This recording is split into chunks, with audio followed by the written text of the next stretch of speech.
En mi anterior vídeo os mostraba la diferencia que hay entre climatología y meteorología. También os mostraba la importancia que tienen los gases de efecto invernadero a la hora de confeccionar o definir el clima que tiene nuestro planeta y cómo esa variación en la concentración de gases de efecto invernadero, eso producen variaciones en el clima o lo que llamamos cambio climático.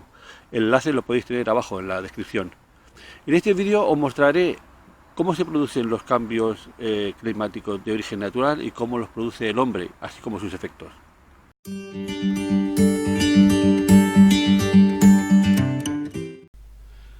Hay dos tipos de cambios climáticos naturales, los que se producen fuera de la Tierra y los que se producen dentro de nuestro planeta. Los que se producen fuera de nuestro planeta, fuera de la Tierra, están vinculados a la forma que tiene la Tierra de moverse a través del espacio y también por unos fenómenos, por otros astros que están en nuestro entorno, como es el caso del Sol, ¿no?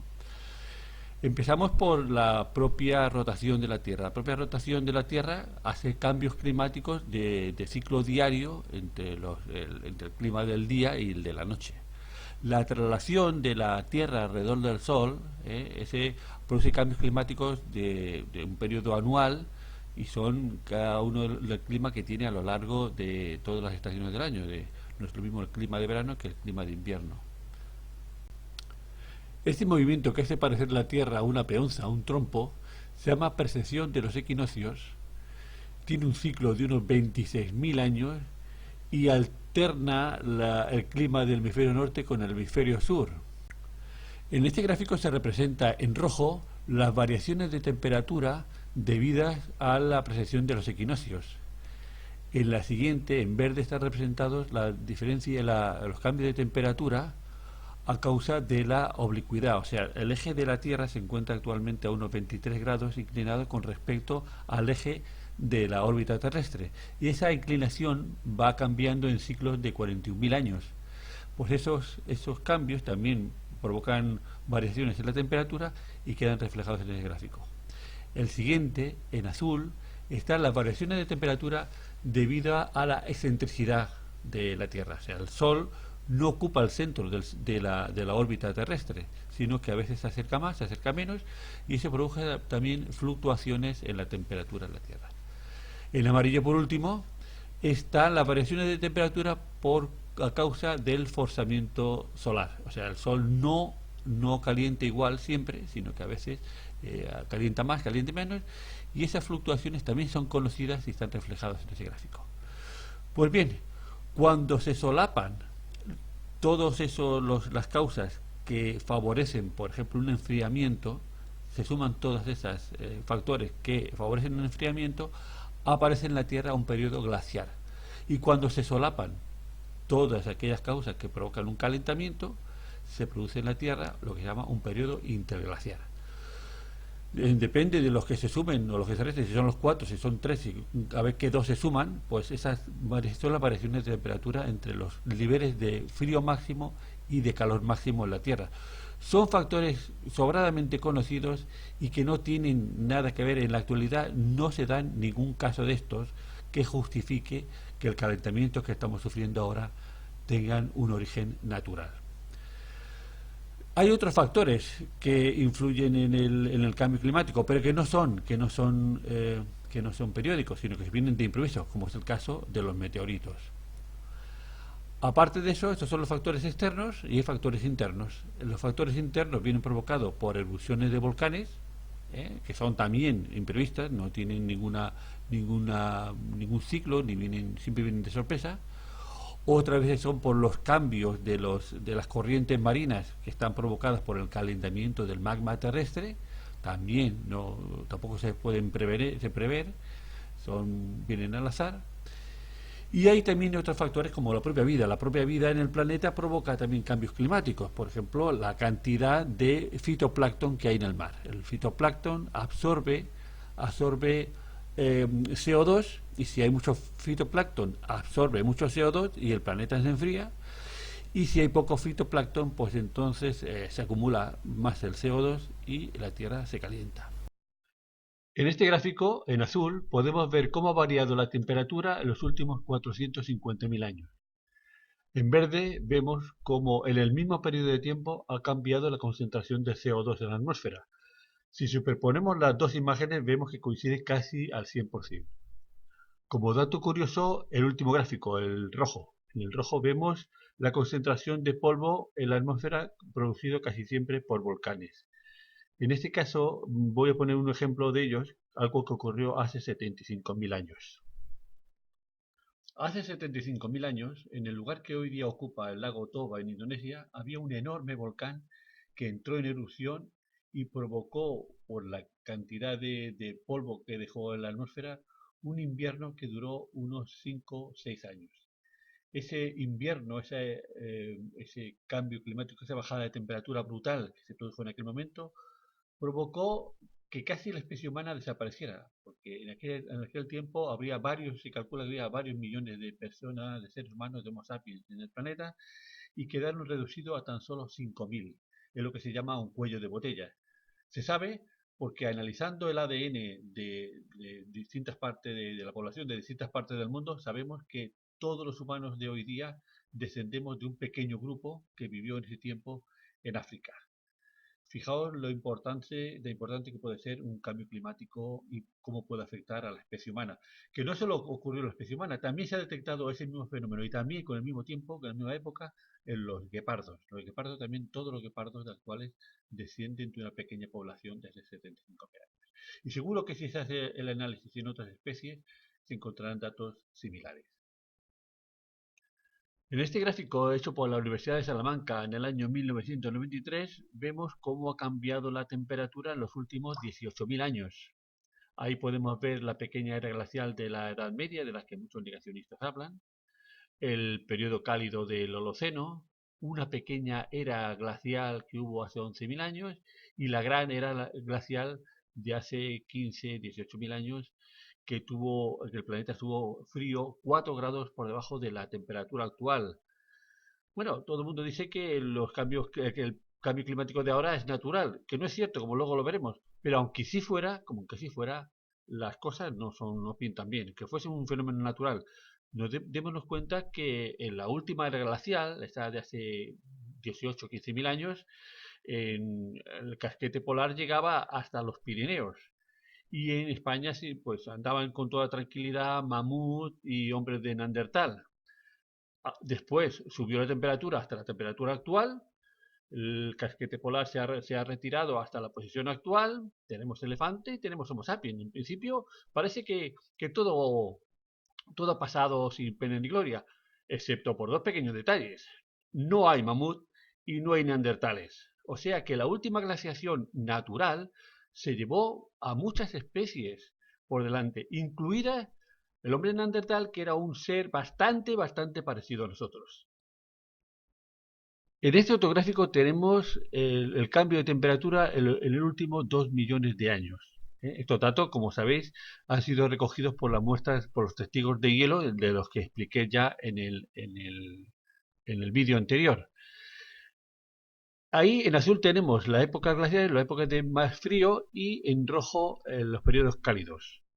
A destacar, fijaos bien las apariciones de nuestros antecesores, el Homo sapiens, el Homo erectus, el Homo habilis, el Homo heidelbergensis. Le preguntaba yo a un buen amigo, que es Bermúdez de Castro, que es un codirector del tema de la Atapuerca, qué relación había entre la desaparición de nuestros antepasados y las glaciaciones, o sea, los cambios climáticos naturales. Y me decía que todos los homínidos antecesores a nosotros han desaparecido por cambios climáticos. No desaparecieron porque se lo comieron los dinosaurios, ni por meteoritos, ni porque se lo comieron los tigres de diente de sable. Desaparecieron por cambios climáticos. No se sabe si porque subió la temperatura, porque bajó, porque hubo inundaciones, porque hubo sequías, hambrunas o enfermedades, o por todo a la vez. La cuestión es que todos nuestros antecesores han desaparecido por cambios climáticos. Los humanos somos especialmente vulnerables a los cambios climáticos porque tenemos un periodo generacional muy largo. Una generación humana viene a ser de 15 a 30 años, supongamos 25 de media, mientras que los humanos tenemos una generación, los perros pasan 25 generaciones, los gatos 50 y los ratones 100. Tenemos ese periodo generacional tan largo porque basamos nuestra supervivencia en nuestra inteligencia y la capacidad de acumular información, y necesitamos mucho tiempo para coger información, desde que nacemos hasta que nos reproducimos. Eso nos hace ser muy fuertes, muy poderosos. Somos el único animal capaz de destruir su propio planeta. Pero siempre y cuando el entorno, nuestra Tierra, nuestro planeta, sea estable. En cuanto la Tierra o el medio que nos rodea ya no es estable, sino que es cambiante, somos muy lentos para adaptarnos. Pongamos un ejemplo. Supongamos que viene una glaciación, de esas que ha venido muchas veces, natural, si se quiere, en donde en el periodo de 50 años baja la temperatura 4 grados climáticos. No, recordad los que os contaba en el primer capítulo sobre la diferencia entre climatología y meteorología. Baja la temperatura de pronto y viene una glaciación. Mientras que en esos 50 años un perro tiene 50 generaciones para ir mutando, ir adaptándose, hijos, nietos, tataranietos, así hasta 50, nosotros lo tendríamos que hacer 2 generaciones. O sea, que o nuestro nieto sale peludo o se muere de frío. Yo os he puesto un ejemplo sobre un cambio a frío, pero ¿qué pasaría con un cambio a calor? O a sequía, o a inundaciones, o a hambrunas, o a enfermedades. No podríamos adaptarnos, no tenemos esa capacidad de adaptación.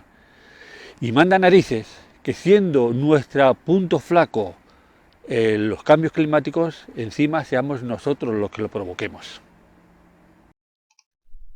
Hemos visto que por el lugar en que se encuentra la Tierra en el sistema solar, debería estar muchos grados bajo cero, y que si estamos a 15 grados de media es gracias al efecto invernadero que provocan algunos gases contenidos en la atmósfera. Hemos visto que a lo largo de la historia de la Tierra ha habido cambios de temperatura, pero todos hacia el enfriamiento, lo que llamamos glaciaciones. Nunca han habido calentones, y es lógico, ya que estando el entorno de la Tierra más frío, tendemos hacia esa temperatura. Entonces, ¿qué es esto? Un sobrecalentamiento. Ya hemos visto que lo único que sobrecalienta la Tierra son los gases de efecto invernadero. ¿Hay otro factor que justifique esos sobrecalentamientos? ¿Están aumentando los gases de efecto invernadero? Las mediciones tomadas por los testigos de hielo dicen que sí. Si las plantas producen oxígeno y los animales producen CO2, ¿es que hay más animales en la Tierra? No, hay menos. Hay grandes extinciones. Entonces, ¿de dónde sale el CO2? No queda otra respuesta que de la actividad humana. La Tierra en su pasado más remoto era una bola de lava que se fue enfriando y convirtiendo en un planeta plagado de volcanes que arrojaban grandes cantidades de CO2 a la atmósfera. Más tarde, los primeros organismos capaces de realizar la fotosíntesis empezaron a descomponer CO2 en carbono para formar su propio organismo y en oxígeno que devolvieron a la atmósfera. Con el paso del tiempo, toda esa materia vegetal formada con ese carbono fosilizó y durante cientos de miles de años se ha mantenido guardado en las entrañas de la Tierra en forma de carbón, petróleo y gas, hasta que el hombre lo empezó a utilizar como fuente de energía. Todo ese carbono fósil lo hemos devuelto a la atmósfera en la que estaba en los tiempos de la Tierra volcánica. A pesar de los datos que he dado para demostrar que son los gases de efecto invernadero los que calientan el planeta y no es el ciclo solar, como dicen los negacionistas, a la desesperada, he aquí otro dato más. Este gráfico es de la NASA y en él se puede ver cómo lo que es el ciclo solar, que está en azul, comparado con la subida de temperatura de la Tierra, que está en rojo. Como vemos, estamos en un periodo en el que el ciclo solar está enfriándose, está bajando. Incluso tenemos la suerte de que el Sol está a nuestro favor y está enfriando el planeta. Si no fuera así, estaríamos aún peor. Pero no, este gráfico demuestra que la actividad solar está bajando, y sin embargo la temperatura sigue subiendo. Lo siento, no es el ciclo solar, es el calentamiento causado por los gases de efecto invernadero. Y dejando ya a los negacionistas a un lado, vamos a hablar en serio. En este gráfico, que es del IPCC, del Panel Intergubernamental para el Cambio Climático, del que hablaremos más en el próximo vídeo, vemos 4 interesantes imágenes. Cómo en los últimos años ha subido la cantidad de CO2 en la atmósfera, cómo ha subido la cantidad de óxido de nitrógeno y cómo ha subido la cantidad de metano. El cuarto, se ve la variación de concentración en la atmósfera de esos gases que se utilizan para refrigeración, tanto en aparatos de aire acondicionado como en las cámaras frigoríficas. Antiguamente se utilizaban los CFCs, pero como afectaban a la capa de ozono, en el convenio de Montreal se llegó al acuerdo de sustituirlos y se cambiaron por los HCFCs y los HFCs, que son gases que no afectan a la capa de ozono, pero que sí afectan al cambio climático. Se ha hecho un cambio por otro, pero no había más remedio, porque lo de la capa de ozono era mucho más grave que lo del... Y además era más fácil de solucionar. Se cambió, la propia industria los cambió y no hay ningún tipo de problema. Ahora lo que sí que se hace es que a los frigoristas se les prohíbe esos gases HCFCs y HFCs soltarlos a la atmósfera. Es curioso ver cómo sube, porque las líneas esas rojas del CO2, la línea roja es un promedio, la real es esa que sube en forma de diente de sierra, ¿no? Eso demuestra la eficacia, cómo los árboles influyen en variar la cantidad de CO2 en la atmósfera. Como en el hemisferio norte hay más árboles que en el hemisferio sur, cuando es verano en el hemisferio norte, esos árboles se ponen activos, absorben CO2 y es cuando la línea baja. Al llegar el invierno, esos árboles del hemisferio norte, digamos, duermen, se activa lo del hemisferio sur, pero como son pocos, resulta que no absorben tanto y entonces cuando la línea sube. Entonces esas líneas que tienen forma de sierra son anuales. En este otro gráfico vemos cómo ha crecido las emisiones mundiales de gases de efecto invernadero de origen humano desde 1970. Como vemos por las bandas naranjas, lo que más ha crecido son los gases de la combustión de combustibles fósiles. Hasta un 56% de la emisión mundial son de ese tipo de CO2, ¿no? También la parte amarilla es CO2, pero correspondiente a la deforestación. La línea azul clarita es lo que las emisiones de metano, que vemos que no ha variado mucho, la ganadería más o menos siempre es la misma.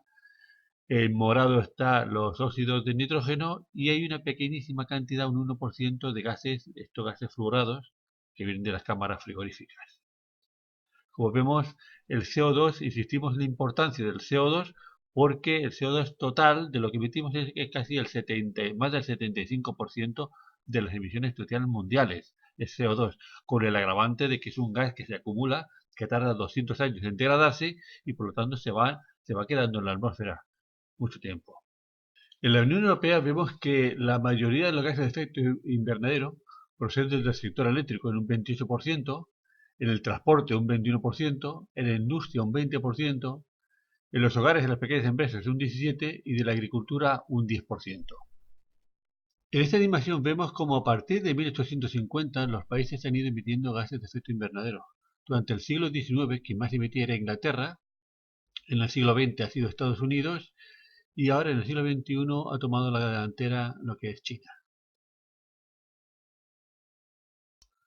Así está la situación actual y España, como podemos ver aquí, está en el puesto número 25 con 350 megatoneladas.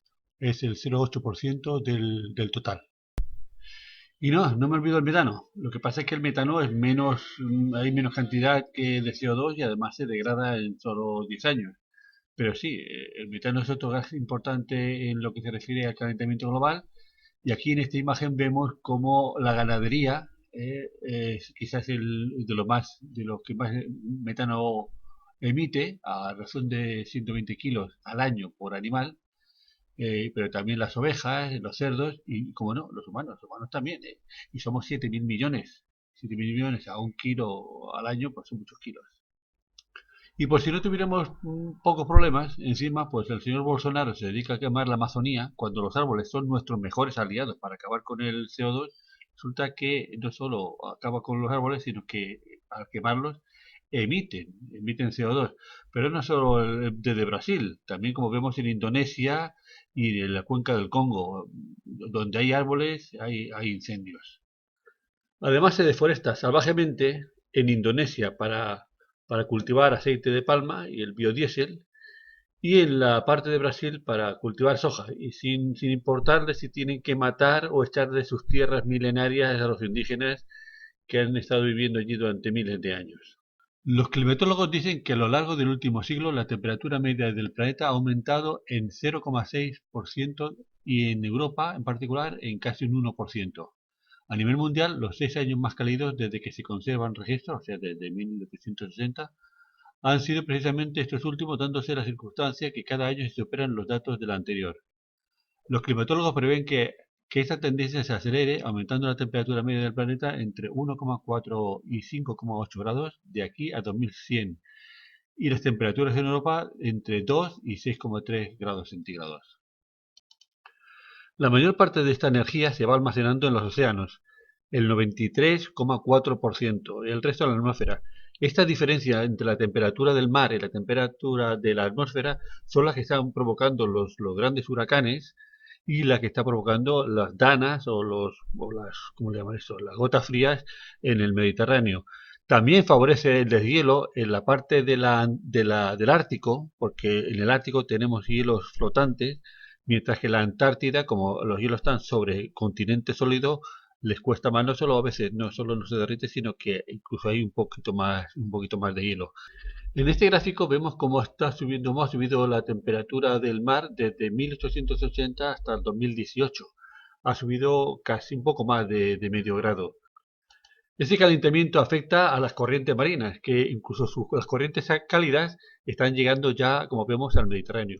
Y no solo eso, sino que el agua caliente disuelve mal el aire y por lo tanto el oxígeno.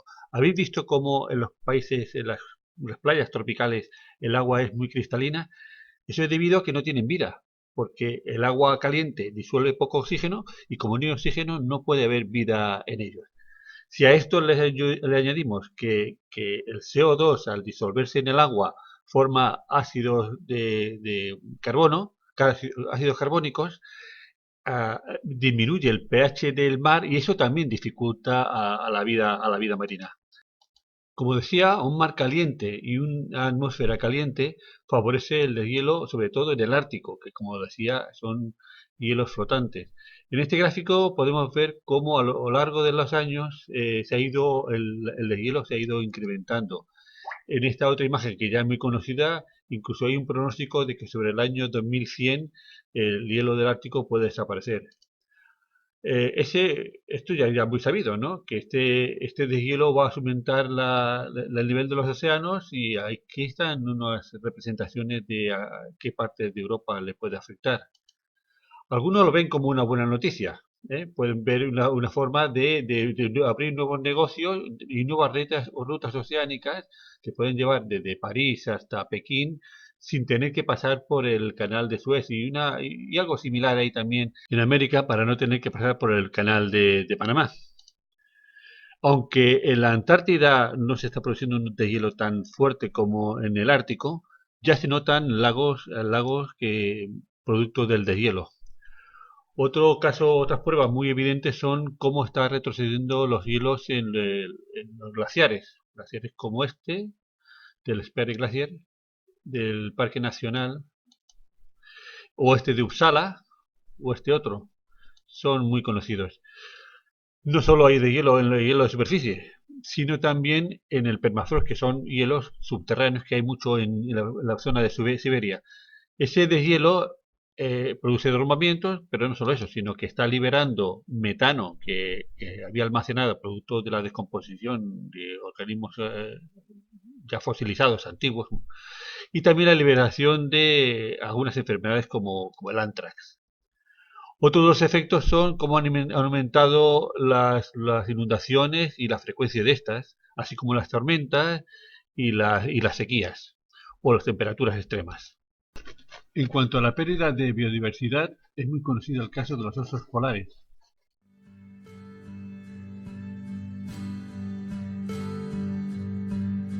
Lucha por llegar al hielo, por encontrar algo que comer, por sobrevivir.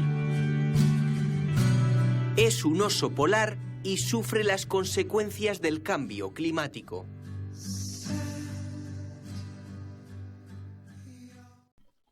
O el caso menos conocido de las morsas que se suicidan. Animales que no están adaptados a trepar, trepan a acantilados para ahí arrojarse al vacío.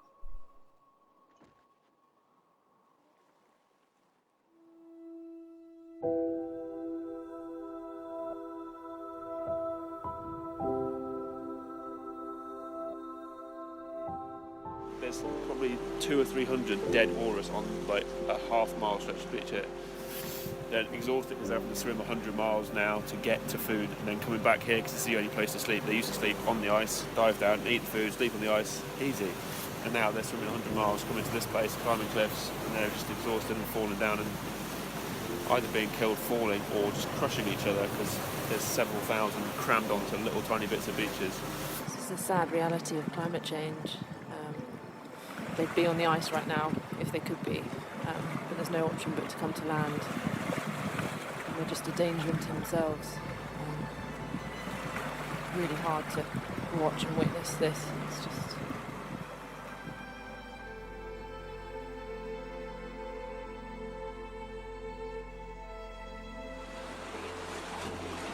so heartbreaking.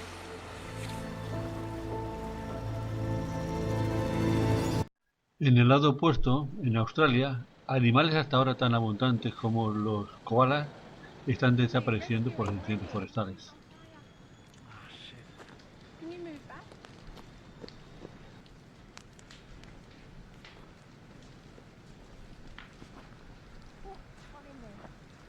Just careful his claws. Don't fire. Can you get water out of my car?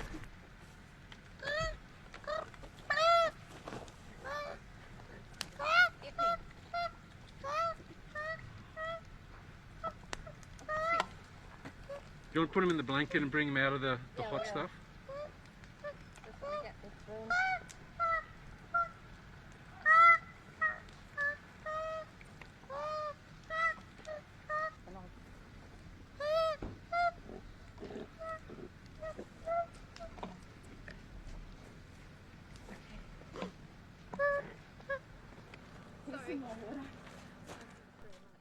Así podría poner miles de ejemplos, pero no hace falta. Los vamos a ir viendo en todas las noticias de aquí hasta que lo arreglemos o hasta que desaparezcamos.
En el primer capítulo de esta serie, cuyo enlace la tenéis abajo en la descripción, os explicaba la diferencia que había entre climatología y meteorología, os explicaba lo que era el efecto invernadero y el cambio climático. En este os he mostrado lo que son cambios climáticos de origen natural y los que son los cambios climáticos que el hombre está produciendo, así como sus consecuencias. En el próximo, que supongo que también pondré cuando pueda el enlace abajo, os hablaré del IPCC y de cómo los gobiernos, incluido el español, no le están haciendo ni puñetero caso. Y si me da tiempo, voy a entrar en un tema que no os va a gustar, y es explicar por qué los americanos, los chinos y los brasileños, lejos de crecer o lejos de ralentizar o tratar de frenar las consecuencias del cambio climático, están acelerando. Ya digo que no os va a gustar. Bueno, pero yo lo voy a hacer. Nos vemos. Soy Paco Cuéllar, un ecologista.